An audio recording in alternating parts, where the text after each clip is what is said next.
What's happening, guys? Welcome back. Another episode of RX Radio. Special one for you today. Before we get into it, we're going to pay some bills. Special thanks. The one and only sponsor we've ever had, Vivo Barefoot. If you guys haven't tried Vivo Barefoot shoes, highly recommend. There's something that, when I travel, it's the first thing in the bag. I don't train without them now. Save my knees, save my hips. It's something that I recommend to all my athletes. So if you guys are looking to, especially in Australia, we struck up a deal for an Australian distributor. So the promo code RX'D Radio now works for 20% off your first purchase in Australia as well. So Australians, wear some fucking shoes, right? Wear some shoes because you walk around barefoot everywhere. Join the general society at large and wear shoes and wear Vivos because it's like you're wearing nothing at all. You'll be like Ned Flanders. So RX'd, or vivobarefoot.com/RXD, RX'D Radio promo code, 20% off at checkout, guys. Check them out. They're easily my favorite training shoe. It does feel like you're not wearing a shoe with the benefits of actually having some grip and support. Barefoot sled work, and sled work's really popular right now. But, you lose some of that benefit if you're wearing a thicker soled shoe. But if you go barefoot, you lose the ability to actually maintain traction on a turf. So vivobarefoot.com/RX'd, or RXD, RX Radio promo code. Do check them out if you're in Australia. Make sure you get yourself a pair of shoes that fit your nasty bear hobbit feet. Tell the boys at Vivo that we sent you. Today's episode, Brandon Schultze. He's been working on the back end with Prescript for the last couple of years now, based out of Edmonton, Alberta. Brandon sort of fell into favor in the Prescript community, being the resident expert on breathing. Now, breathing kind of gets like a weird rap. Most people look at it like namaste and all this stuff, but Brandon's namaste, he's going to namaste lifting. He's going to stay lifting, and he looks at how we incorporate and really uses breathing as an assessment tool and how to incorporate strategies to improve performance, recovery, stress management, both psychological, physiological, from training and otherwise with your clients. Such a huge return, such an important skill to wield for the clients that you're training, for your own training, understanding the deeper, more sophisticated mechanisms and then utilizing those mechanisms through very easy practices. So Schultz has his breathing course through Prescript that we're honored to have him teaching on our behalf. That is currently up for sale. 6 weeks to really change the way you look at breathing and its incorporation with exercise, setup, stabilization, execution, periodization, assessment. It is our ever most present resource in training. And so teaching it or utilizing, a solid framework to make decisions from that understanding of how we breathe, why we breathe, where we breathe, biochemistry and biomechanics of breathing. Can't recommend this enough. www.pre-script.com. Head to the courses tab, scroll down, you'll see Brandon Schultz's breathing course. This will be a little bit of insight today as to Brandon's know-how on the topic. Like I said, one of our most sought after coaches here at Prescript. Can't say enough good things about him and the course. So guys, I'll leave you to it without any further ado. Lundy, hit it. You're tuned in to RX Radio. You're the breathing guy now, forever. Yeah, forever. Yeah. How'd you get? Did you think growing up when you were like, did you have high school guidance counselors in Edmonton? God, no. No? No, absolutely not. What? How did we have high school? Maybe just because we needed serious guidance.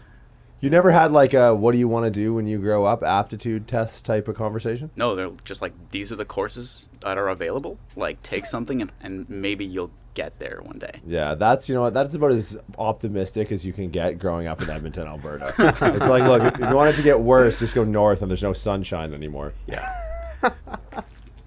Yeah, so you're the breathing guy forever. Yeah. How do you feel about that? It's it's something. There are worse things to be known for. For sure. Yeah, like you don't want to be. We were talking to Dwayne the other day, and he talks about like the importance of examining your poop. Yeah. And the only only thing I yeah. can think of is in Step Brothers, where he's like, I got a belly full of white dog shit. I'm like, breathing over poop for sure. Definitely breathe more than I poop most of the time. Yeah, you could be the stool guy. When did your interest in reading more about this specific part of fitness peak? Like, what was it that was like, oh, okay, there's something here. I'm going to dig into this a little bit. I took a course a long time ago, and they're just like, It's just something I've never heard before. I was just like, well, I mean, who the fuck cares about breathing? Right. I was like, why does this matter at all? And then I from there I was just like, all right, well, this is a pretty shallow dive into this thing, no pun intended.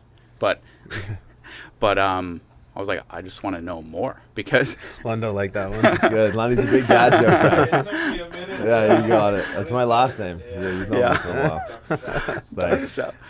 yeah, so I just wanted to dive into it more because it was just like something that no one talks about, but it's something that we're all doing at like on automatic, but like you can take conscious control over it at the same time. For the longest time, I remember the big question around breathing in the gym was, when do I breathe?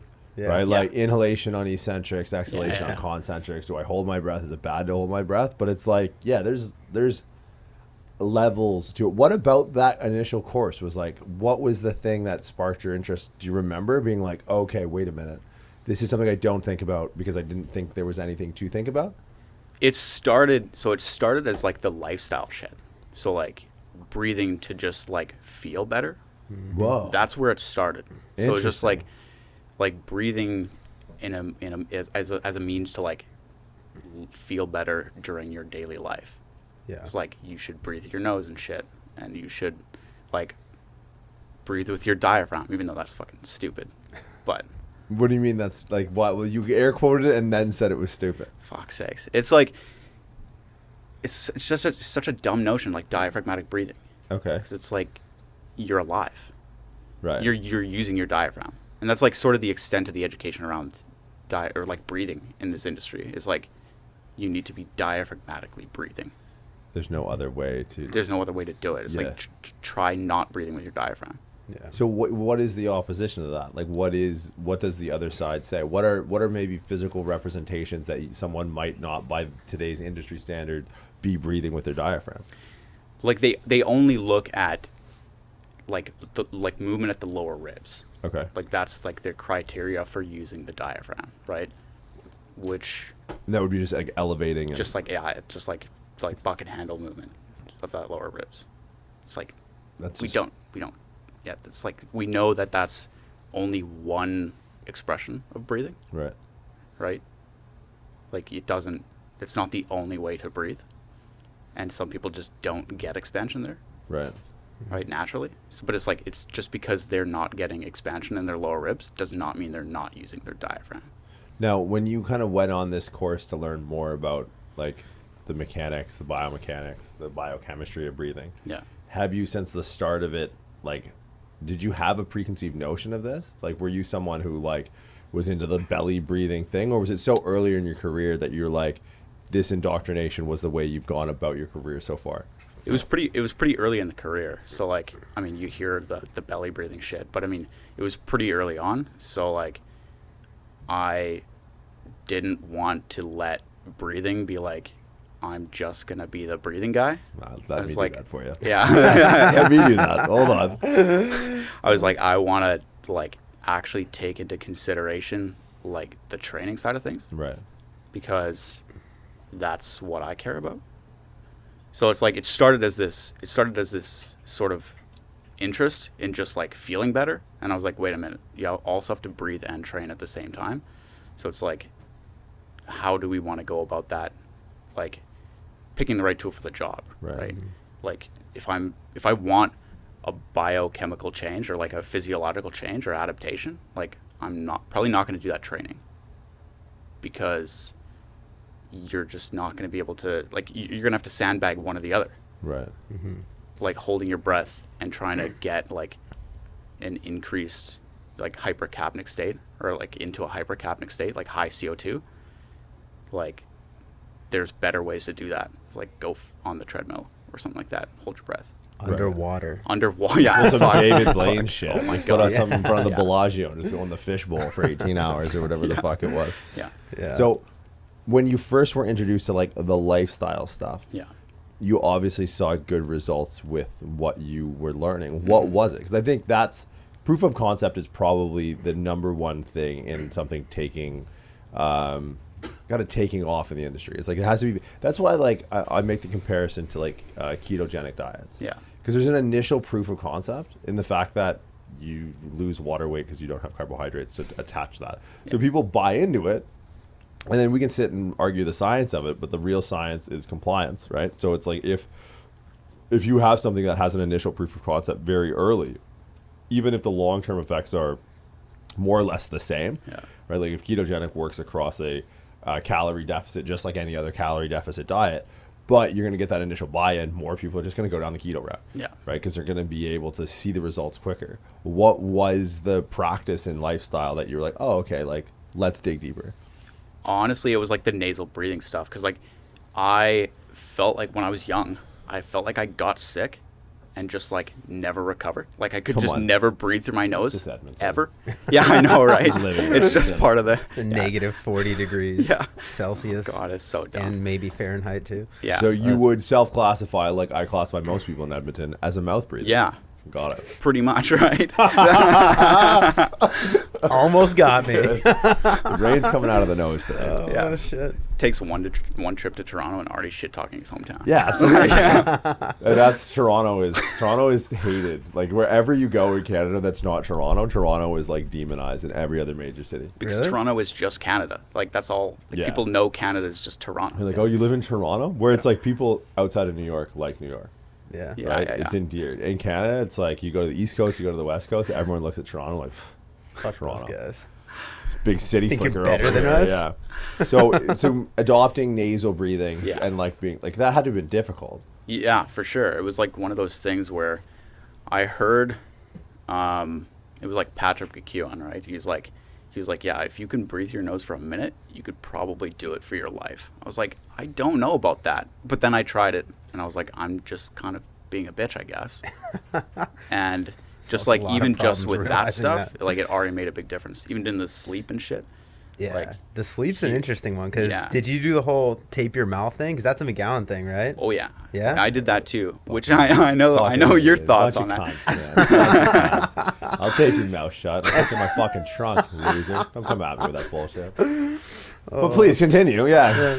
Yeah, I mean, just like forcing nasal breathing essentially was for me that entry point where I was like, wow, okay, I can actually breathe through my nose like on a regular basis now, and I don't need a lot of drugs in order to get through my daily life. So that's pretty sweet. Fucking Nasonex or some sort of albuterol. Yeah. Little. Just never recover from that. But what was the feeling of improvement? Like what was the objective? Like, okay, prior to nasal breathing, I felt this way. After nasal breathing, I felt this way. And how long did that take? Like prior, I mean, I was just like typical like congestion and shit, and just like not able to perform anything without feeling extremely taxed, right? I breathe my nose. Yeah, you know that. I'm so fucking tired. You go up the stairs and you're tired, right? But sponsored by Rain. Thanks, Rain, for keeping my nasal breathing afloat. Yeah. So what is the proposed mechanism there? What, like? Behind nasal breathing over mouth breathing? I think that's going to be a question that a lot of people have. Yeah. Most people probably aren't aware of the way that they breathe. Yeah. So if you're going, and most people probably are biasing towards mouth breathing, if we were trying to sell it on them, be like, well, no, breathe through your nose because... The big thing is like nitric oxide. Like it's produced naturally in the nose. So like if you slow down your breathing and you breathe just through your nose, like it is produced in the nasal cavities. Yeah, just naturally. Okay. Yeah. I didn't know that. I thought it only came in the pre-workout. And it'll explode. Yeah, and it'll explode. Yeah. You do? Oh, fuck yeah. That fucking okay, so red now what benefit does that bring to someone bringing in more nitric oxide in the nose? It just dilates the nasal passages. Okay. Does that then have an effect on nitric oxide concentration within the body itself if you're breathing through your nose? Honestly, I don't know. Okay. I'm not sure. Like I'm not an academic you necessarily. Are. You're 100% the expert. But so it just allows for more efficient gas exchange. Yeah, exactly. Okay. Yeah. And then mouth breathing, no bueno. Mouth breathing is no bueno because it doesn't really serve you anyway, other than just taking in a fuck ton of air. Right. Right. Like breathing through your nose like warms the air that's incoming. Right. So like there's like benefits to people with like exercise induced asthma, right? Because it's just inflammation in the upper airways. Right. It's like if you're taking in a fucking heaps of cold air, it's like it's not going to be, it's going to dry you out. It's going to draw moisture out of your throat and your upper airways. And you're going to not be able to breathe. Yeah, you lose like a notable amount of liquid. Yeah. You're breathing through your mouth, For right? sure. Yeah. As I understand it. I got a humidifier the other day. Yeah. Yeah? Yeah. How's that? Dude, it's amazing. Yeah? I love it. It's so good. So have you ever had a barber put one of them like near your face, like a real hot one? Oh, yeah, And get the shave with it? What? Put it right by my bed? Where are you getting your hair done? Dubai, dog. Dubai. Are you kidding me? These guys will light your face on fire to cut your hair. It's bougie as hell. But so like that would be the idea. It's like if you're breathing through your mouth, you're actually losing oxygen while not gaining the benefit of that dilation through nitric oxide of the mouth. And it's also like a first line of defense too, right? Like nitric oxide, like it's gonna kill any, airborne shit that's gonna be coming into your nose too. Like, just breathe through your nose and the vid won't get you. It's fine. Well, it's funny because Is that real? No, that's not medical advice. I didn't know that. On Spotify now. God damn it. Fake news. I remember reading a book about breathing. I was walking through Times Square in New York, and the whole like trying to be aware to breathe through your nose was really difficult. Yeah. And then I forget when it was. I was in New York for like a week, and by the time I left, it was nothing to it. Yeah. Mm-hmm. And having a mask on, and doing like the little nose dick out, and just being like, all right, this is how I'm wearing it. Yeah. Was like, well, this is my option now. Yeah. And I realized how nasal breathing had fallen out of favor as preference. Because for the first little while, it was a bit of an adjustment, but then it was like I didn't even notice, other than like, your ears hurt from having this mask on. But that was a tool for me. It was like, oh, okay. Yeah. Yeah, because you don't want to fucking breathe through your mouth with that thing on. No. Yeah. Because you just get everything that you've put right back at you. Just spit into your own mouth. Just basically what it is. Okay, so we started with like this basic, because I think it's a pretty good process for people to walk through, because it's like that early buy-in of like, all right, if you just listen to this, be mindful of the way you're breathing and try and focus on breathing through your nose. Yeah. What was the next step? What was the next like step in like your education in it, your interest as it transitioned into the gym? What do you recommend for people? Like, okay, once you've got that just getting around, where do we go next?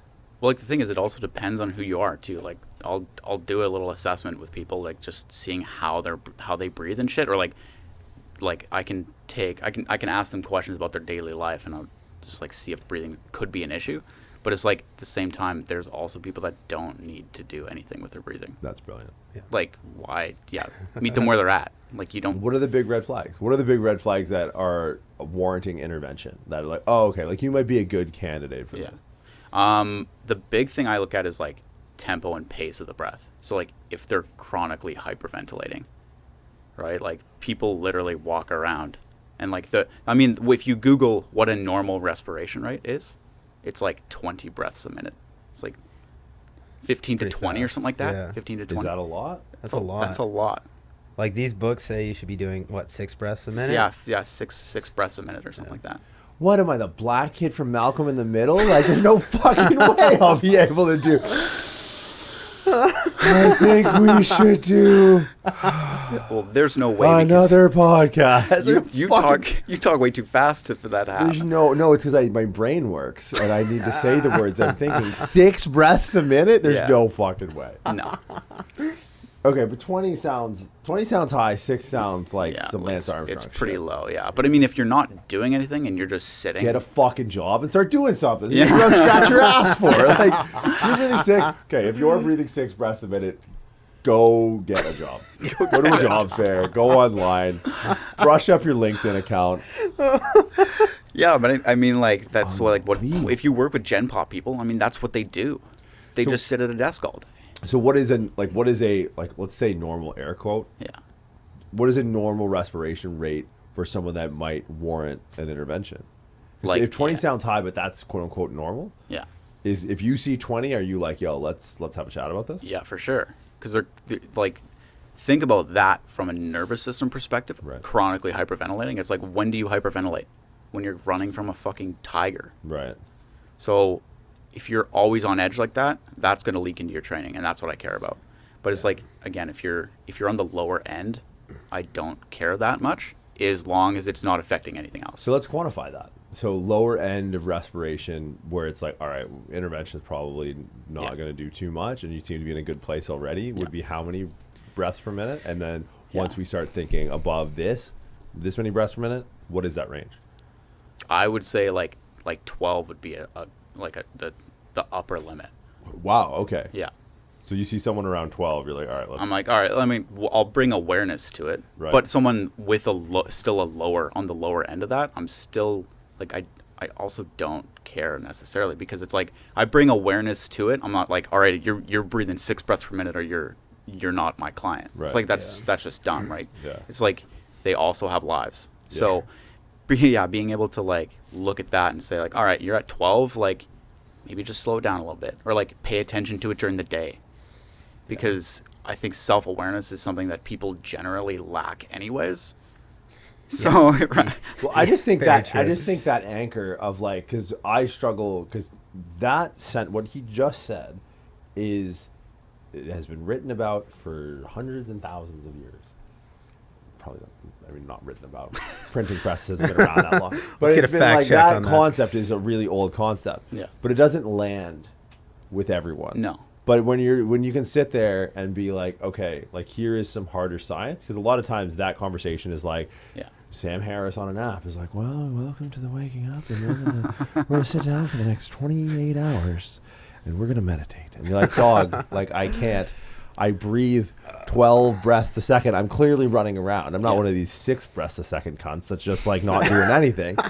But like, is the nasal piece is like, okay, if you're breathing 12 breaths a minute, that has to be through your mouth, right? No one's breathing 12 breaths a minute through their nose. I can't imagine. Right. No. So is that like, what are the first interventions for someone who's crossed a threshold? We're like, hey, this might be something that we look to do. What is there any other assessments? Yeah. Then that, and B, what are like some action steps outside of awareness that you take to start improving that? Action steps are like, obviously it starts with awareness, right? But again, not everyone gets that. Right. Not everyone cares, right? So usually it will be something like the self-awareness thing is like when they're training, I'm like, do you realize how much you're breathing right now? Do you realize that you're going to like pass out and I'm going to need to get you a bag? Mm-hmm. Right? So like starting it in the session is obviously a key thing, because it shows that like it's something that I care about. So it's something you should probably also care about. Right? But then from there, I mean, it's like making sure, as long as it's not like impacting their life. Right. Right. Yeah. Otherwise, I don't care a whole lot. Right. Yeah. At least from that side of things. The things that I found most useful in like learning this breathing stuff, there's kind of 2 of them, and the one has 2 parts. But the first one is like the control or the link between the nervous system and the breathing. Mm-hmm. Like inhales more sympathetic, exhales more parasympathetic. Mm-hmm. And relating that to training is something that I found pretty effective. And then that, along with the principle of kind of uncoupling breath cycle to repetitions, which is something we'll talk a lot about in different scenarios, but especially for Gen Pop people, they're doing lighter weight, maybe higher duration bouts of exercise or longer sets, things like that. I think that's a really valuable skill, is differentiating the brace from the musculature to the breathing. Yeah. So that's kind of one of the correlations that I found, and like the subjective impact on that is like you can get through a longer set with a lower subjective effort if you understand how to control or elicit that parasympathetic response. Yeah. Right? And I think the big takeaway from that is that, because that comes down to exercise selection. Yeah. Right? Absolutely. You're not going to be able to, and nor should you, for so many other reasons, back squat at high volume a new client.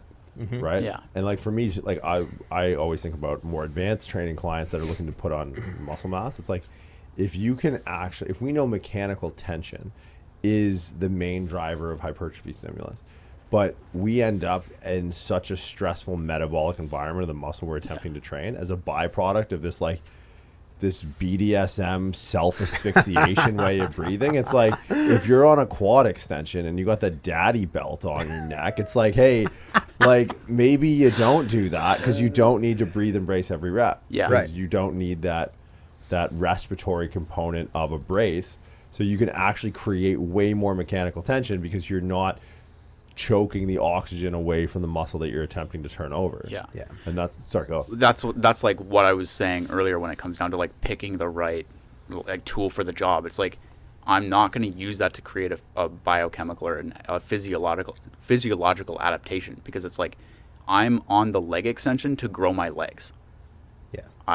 I'm not trying to make you a better breather on the leg extension. Right. Right. So it's like as soon as the breathing component gets in the way of like you being able to challenge your muscle, then it's like, then stop. Like you just need to get through the set, however you're going to get through the set. Right. Right. So you need to separate the two. Yeah, you need- that's yeah, not time exactly. to improve your breathing. That's Yeah. time to improve your legs. Yeah, exactly. And outside of that, you can improve your breathing, which will help, will in turn help you improve, Yeah. your leg extension. But I think Yeah, it's I get something that can work with, like, simultaneously within a set. For It's sure. Like, hey, if Oh, you're yeah. going to do 15 reps, Yeah. you should probably be able to do the first 3 on 1 inhalation. Yeah. Yeah. And then, but yeah, by the time you're at rep 12, it's an effective load. Rep 12, 13, 14, and 15 will all have their own breath associated to Yeah. it. Right. Because it's like you're not going to be able to maintain that breath or breathing pattern if you're actually challenging yourself. Right. Like you shouldn't be able to maintain it. Yeah. There's no way. Absolutely. And again, if you are, then you're just sandbagging it, and you're going to be the same forever. Right. Yeah, Because you made an definitely. interesting point about like hypercapnic states that Yep. like is, and I wanted to go with the simpler stuff first and double back to the more advanced training Yeah, techniques. yeah. Because it has been a popular, I don't say popular, but when it comes to breathing and training, it's something that a lot of people consider. But it's, if we look at the net stimulatory effects of muscle growth, where does this lie? So can you talk a little bit more about like what is hypercapnia? Yeah. And what is the common practice that people look to use to elicit it and gain from its benefits, and what's your take on it? The biggest thing you're going to see, first of all, hypercapnic is just means a high CO2 environment, right? Right. Where you're trying to limit the amount of oxygen essentially that you're taking in, because your body can only be so saturated with it. Right. And trying to elicit a higher CO2 environment where you do focus on exhalation a little bit more and slowing down your breath, right? A lot of those techniques are like breath holding, or like trying to, again, lower your breathing rate, Right. Yeah. right? Because again, it's like you don't get any extra bonus points for just taking in more air, because at a certain point it just doesn't do anything for you, right? That like gets into like the Bohr effect, right? Where Explain. where it's like your stimulus to breathe is driven by the increase in carbon dioxide. So that's the Bohr effect. Yeah, Okay. right. So go. Yeah. So what are the implications of that, like just systemically, of having increased CO2 levels? It's just like offloading like oxygen from the hemoglobin, right? So like you're like people will hyperventilate like before a swim meet or something like that to get rid of as much carbon dioxide as they possibly can, so that they don't have to breathe. And oversaturate. And with oxygen. oversaturate with oxygen. I read that in a Men's Health once, that was a thing. Yeah. And anytime I would hop on the hop swap machine, I would hyperventilate for like 30 seconds and then I'd do it.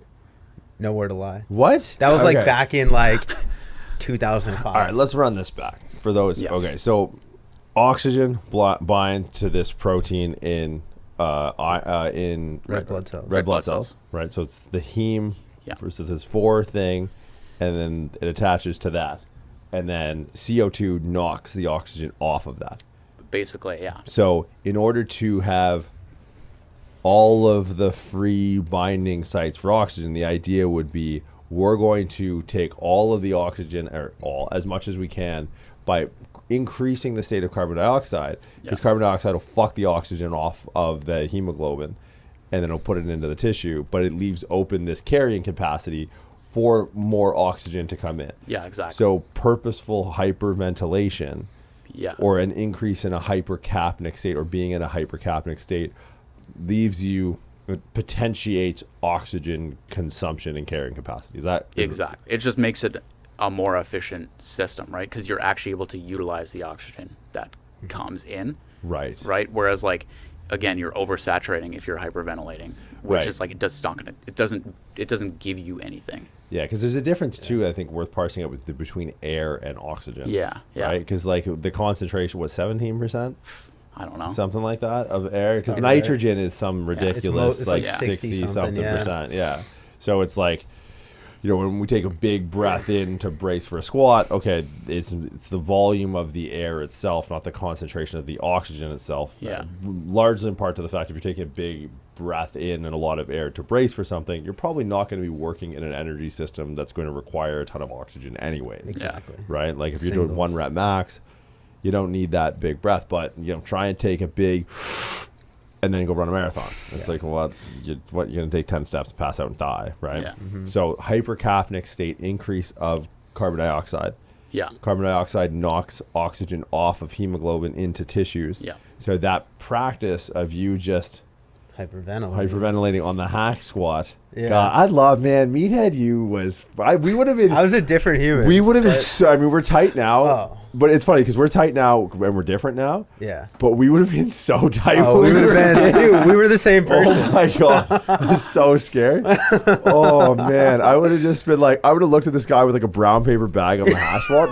I'm like, yo, I'm getting some of that. I'm going, can I have the bag? Can I work in? Can I work in? Give me the bag. Let's go, bro. Let's go.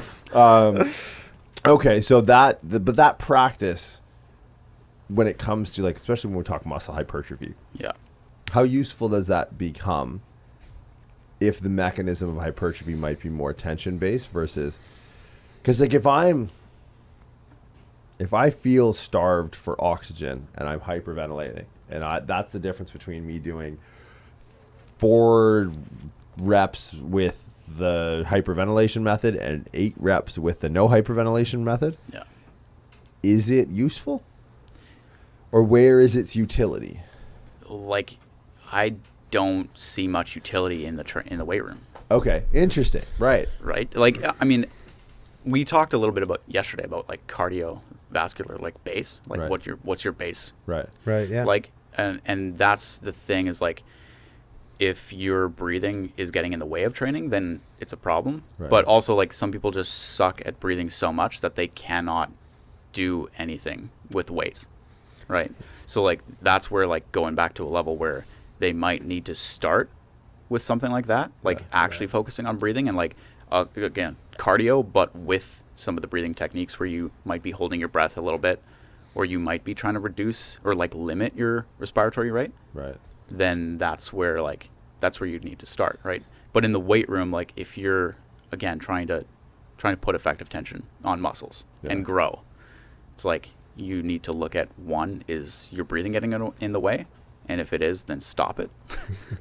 Or 2, it's like, is their breathing getting in the way in the sense that they just can't breathe, period? Right. And if that's the case, then go back to zero. Do not collect $200 and start at the beginning of the board again. Yeah. Because I think like cardio for people who are that out of shape is weight training. For sure. The weight is their own weight body. against, like like I think of it this way, like a farmer's carry to us, if loaded heavy enough, is like a useful exercise because we have relative strength and we need this additional load. But or like a walking lunge is a great exercise for all of us because we can put on additional load. Now, farmer's carry and a lunge are similar. I can farmer's carry way more than I can lunge. Yeah. Right? But if we think of like, well, the lunge is more difficult because there's a greater displacement, a greater change in relative joint angles. It's harder because we move our hips and knees to a greater angle, where it's the same relative mechanics at the hips and shoulders, farmer's carry and a lunge. But this is a more loadable version with a less range of motion. This is a less loadable version with more range of motion. Just think of someone who's very detrained. On like them walking is literally on this continuum, right? It's like them walking is like you doing walking lunges or you doing farmer's carry, right? Against their own body weight, right? Their strength to body weight ratio is so detrained, and that's where you're going to see, because the number one thing that increases cardiac demand is velocity, is speed, right? Like if you lift a weight slow, you're going to be able to put less of demand on the cardiovascular system. If you lift that weight fast, the number one thing that taxes the cardiovascular system is speed, whether that's lifting weights or not. So if you can't walk fast to a machine, it's like, don't think you're going to be able to lift that fast. Right? But like exercising itself is like, it produces like carbon dioxide, right? Because it's a waste product. It's seen as a waste product too, right? But it is a byproduct of exercise. Right. And when like carbon dioxide is the primary stimulus to breathe, then it's like you're going to be more taxed anyways. Right. Yeah. Yeah, because I think that's interesting, because breathing has been something it's made its way into the gym, which I think is fine and useful until it's not useful anymore. Yeah. Right. And Yeah. it's when it gets, because you talk about getting in the way. Some people put it in the way. Yeah. Yeah. And they Yeah. just take it and it's like, I'm going to Exactly. put this giant fucking pylon in the middle of the road. It's like, why did you do that? Like, Yeah. why did you self-sabotage your training Yeah. with like trying to namaste weak forever? It's just like That's a new one. I haven't heard that. Saw it on a Just like meme. the, Saw a meme once. Was it like the people, like putting their client on the floor to do breathing drills before their exercise. It's like after you, one, create that awareness and like sort of maybe build an awareness around that. And then two, after you teach them like breathing and bracing, it's like either it needs to never be in the program again, or unless it's like their specific goal to like be more efficient, I guess. Right. Right. But it's like, again, you're wasting time, because whatever breathing drill you're doing at the beginning of your exercise probably is not going to matter later on. What about things like VO2 max? Can these drills make a difference? Say it's something that we can do, like a lot of times in the weight room, strength training, hypertrophy training, we want to make things harder without making them heavier, right? We want to make them subjectively harder without having to increase the objective stress on the person. Like say it's someone that wants to run a marathon. Like can they have beneficial training just using breathing exercise outside of running 18 miles? Yeah, I mean, for sure. Like, and that goes back to that hypercapnic state too, right? Like you deprive yourself. I mean, it's just like the difference, right? Like I think of it as like energy systems, right? similar, Like, similar idea, right? like in an oxidative state, we're learning to be more effective at using oxygen to create energy, right? Yeah. Oxygen to create ATP. Right. Yeah. So if we can do that without the stimulus of, you know, the compression on our ankles, knees, lumbar, whatever it is, can we become more efficient at that outside of actually training? For sure. Yeah. Well, like think of training at higher altitudes too, right? Like, and then everyone comes back here, or where the air's thinner or whatever, right? Yeah. And it's like Sea level. they just suck it in and run, Yeah. right? Similar idea, where you get really used to those hypercapnic states and becoming more efficient with the breathing side of things. Because this was, I'm sorry, I just cut you off, but this is like a thing that was big probably like 5 years ago. So it was the oxygen masks. No. Remember? Fuck no. Dude, I remember that fucking guy at the Gold's Gym in Santa Clara. He was up there trying to get a motherfucking scholarship, and he had his elevation training mask on. Fuck. Yeah, so stupid. Yeah, because that's the difference is exactly what you're talking about. Is there's a lesser partial pressure of oxygen at a higher elevation. Yeah. Right? Versus we're not actually changing the partial pressure of oxygen at sea level. We're just making it harder to actually pull the air in. Yeah. But half the time people use those masks wrong anyways, because they're just, again, they're just sucking air. Right. It's like if you want to use it properly, it's like you should probably still be trying to nasal breathe. Yeah. Right? And again, if you're using it in the weight room, it's like, what are you doing? Just stop that. Yeah. Yeah.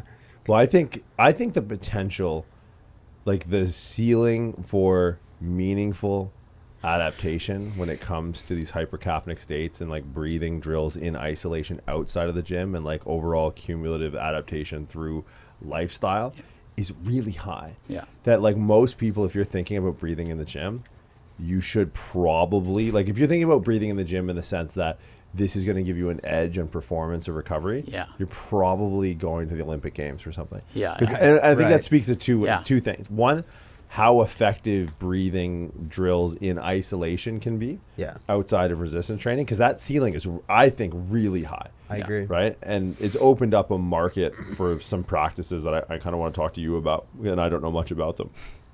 But like, and Wim Hof is the big one that comes to mind. Yeah. But I think there's a huge potential of like, okay, if this is it's like a different sport, right? Yeah. Like if it's like, imagine breathing and swimming are the same thing. It's like, well, if I want to get better at swimming, I'm probably not going to get too much better at swimming in the weight room. Yeah. So I'm going to have to go to the pool and do my training there. It's like, well, if breathing is the same as the swimming in a relationship to weight training, it's like, I'm probably going to just have to do breathing drills outside of the gym. Because just like, the gym stuff's not going to improve my swimming, the gym stuff's probably not going to improve this. But if I go in the pool, I improve my swimming, I do breathing drills in isolation, I improve my breathing, and then whatever manifestation of those adaptations might help my training in the gym. Yeah. And I mean, if you are like an Olympic athlete or any athlete in general, really, it's like you're trying to eke out that 1%. and that breathing stuff could be that 1%. Right. Yeah. Right. And I think where this plays in heavily is because I've had fucked up breathing too. I've had my nose broken. Like, Oh man, I don't know, people like to hit me in the face. Again, me and you as kids would have been just a house on fire. Well, the thing that fucked me up though is why I actually started looking into the breathing was because it was fucking with my sleep. Yeah. Right. And I think restful sleep is something that we can all agree is going to have a very large impact on effective training. Maybe you don't I've heard know, about it. You don't know anything about that, but I think I sleep well when I sleep. I just Yeah. don't sleep a lot because I think one thing, and I tell you what, since the fucking time in Times Square, I was just going through breathing for my nose, I've been heavy by relative land mammal standards, and I've never had an issue with sleep apnea. Yeah. Ever. Like Yeah. I don't. I mean, when I get real heavy, I'll snore a bit, and if I peel it back. Yeah. Because that's something too that I think is always an elephant in the room when we have these more nuanced training discussions. It's like, hey, just lose 5 pounds. Yeah. Just lose 5 pounds, and Absolutely. your breathing, your respiration rate will probably go. Do you Tay? So there's a bodybuilder here, very good, probably will turn pro this year. He's a manual therapist. His dog Coda on Instagram. Oh, yeah. You follow it. That dog. Tay's big Unit, right now. Unit. Huge. Tay and Coda are both large, and this is the biggest I've ever seen Tay. And talking to him made me out of breath. He's just like, but I know, like, yeah, if we look measured Tay's respiration rate right now, Yeah. he's probably up, honestly, 20 breaths a minute. Yeah. He's just fucking sucking air trying to feed this muscle machine that's got a bit of off-season load on it. But when Tay's stage ready and he's fucking peeled to the dick, it's like he's 4% body fat, Yeah. and you talk to him and he could probably take 4 breaths a minute. Yeah. Yeah. Right. So I think let's not always trying to put this into perspective. It's like, yeah, for general population clients, this will be an adjunct, maybe a tool for stress management, Yeah. something they can do that will create awareness in the gym at the heightened state where it's like, hey, you notice how you're breathing a lot, Yeah. try and do it less. Then it becomes easier. Like the batter's box. You swing 2 fucking bats in the batter's box, and you swing 1 outside on the mound. You swing 1 bat outside when you're not in the gym. It becomes easier to breathe through your nose when you do it in between sets of heavier exertion. But make sure those exertion bouts are heavier by not putting fucking breathing in the way from stopping you to have to load heavy, right? Absolutely. Yeah, I just think like the context of it will be a profound part of gaining an adaptation for any person on any level. I think that can be said unequivocally. Absolutely. Like if you're a novice, huge implications. Yeah. Those are going to be completely different implications with completely different concurrent training outcomes or desired training outcomes than at the Olympic level. But a mindfulness from a coaching and client perspective around breathing is never not useful. Yeah. But then again, it's just scaling to the person, right? Right. Like Absolutely. again, like someone who is going to the Olympic Games, like like specific, maybe simulation of altitude training, like oxygen advantage stuff, like that might help them, right? But am I gonna get every single client to do that? Probably not. Yeah. Because they're only gonna benefit to that so much, where it's like they come to me to get better, and it's like this is just one very specific thing to get them better at one very specific thing. Right. I Go ahead. Sorry, No, I was gonna say I put that on like ground level for someone that's like has no training experience. Yeah. That's almost one of the first conversations I have, and I'm just thinking about this like it hasn't been intentional before, but I put breathing on kind of the same level as bracing. Like if it's a person that you have to have a conversation about bracing with, then they have no concept of what they're doing. Right. If I'm going to teach you bracing, then we have to have a conversation around breathing and when it's appropriate and how you have to breathe to be able to maintain a muscular brace and still move your limbs. Yeah. Things like that. Well, my next question is when we start to look at, okay, most Gen Pop clients are probably going to see a pretty cool benefit from like, hey, in the times in between, let's breathe through your nose. Maybe in the times in between sets when you're in here, I'm going to cue you so you're hyper aware of it in times where it's a more distressed state.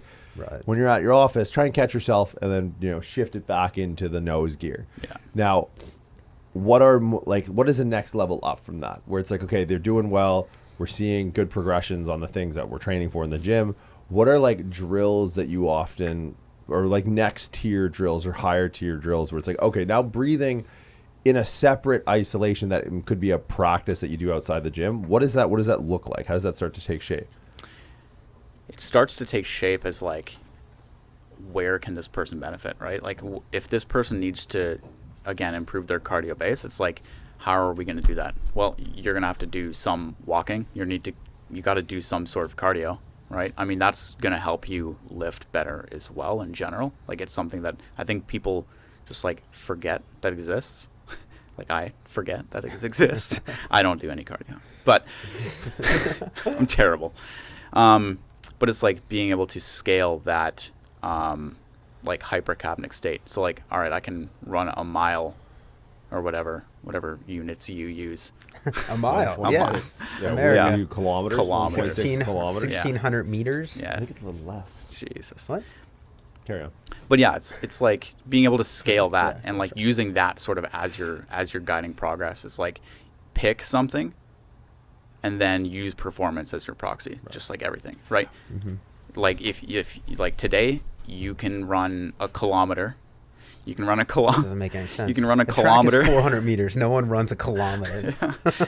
You can run a kilometer or like 10 minutes or whatever with like a reduced like nasal breathing state or like just nasal breathing for some people. And it's like, can you get better at that? Next time are you coming in? Can you go a little bit longer? Can you go maybe 1.5 kilometers, 2 kilometers? It's like, it's really simple, just like training should be. Yeah, I'm making the relationship 5 pounds. between like we talked about a deload being regressing the pattern. Yeah. Right? It's like going from a back squat to a contralateral load split squat. Yeah. Like what if a deload for a sprinter is like, okay, only nasal breathing on this 400. Yeah. Or something like that. I think of the same thing. We were talking about a UI UX integration on platform the other day, and we were talking about how is it that we can track, load of. So like say we have someone squatting, we want to see all of their squat history on the app. Well, it's like a lot of times rep and set schemes will be different, right? But we'll have a similar like there's 5x3, 3x5, still 15 reps, but you might anticipate a difference in the way that weight is distributed across more repetitions per bout with 3 sets of 5 or less repetitions per bout, 5 sets of 3. 5 sets of 3 will likely be heavier. Yeah. And we discussed the idea of a subjective interpretation of like, well, hey, if we're doing 3x5 here, 3x5 here, 3x5 here, we have someone's squat history throughout, let's say, a year. We can see all these 3x5 routes or 15 total working reps in a prescribed exercise, but we can actually have a subjective interpretation of like, hey, you did 3x5 here and you put skull and crossbones, like this is RPE death. Yeah. Then you have 3x5 here, same weight, Yeah.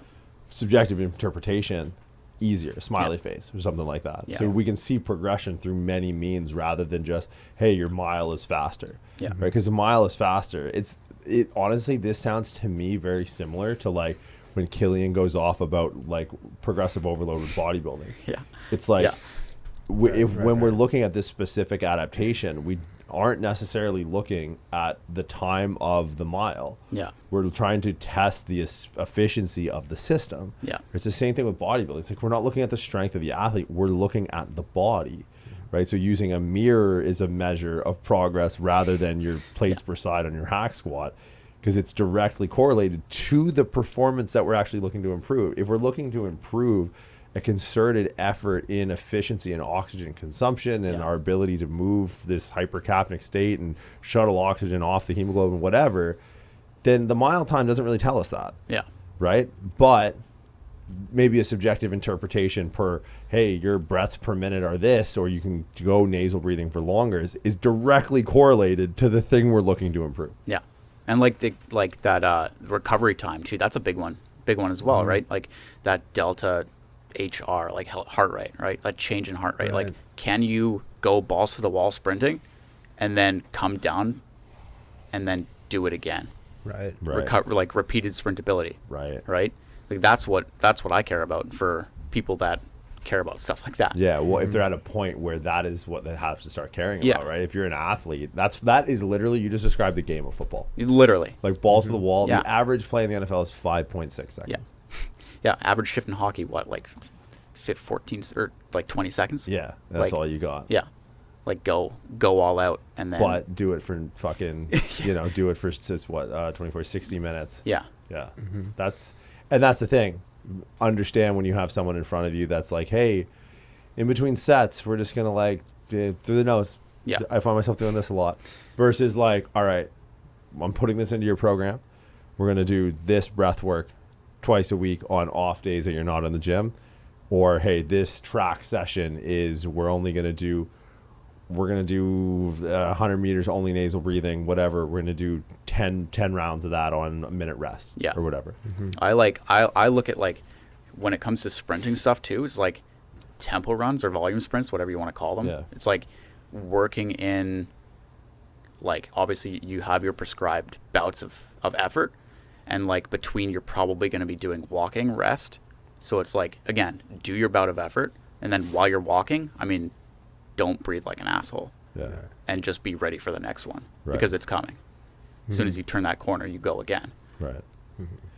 Yeah, the sub, like putting breathing in its place, so to speak. Yeah. And it's never, the work is done before the gun goes off. Yeah. Right? Like Usain Bolt, Always. he's classically known for doing the 400 or the 100 meter in 41 strides, and he does it in 4 breaths. Yeah.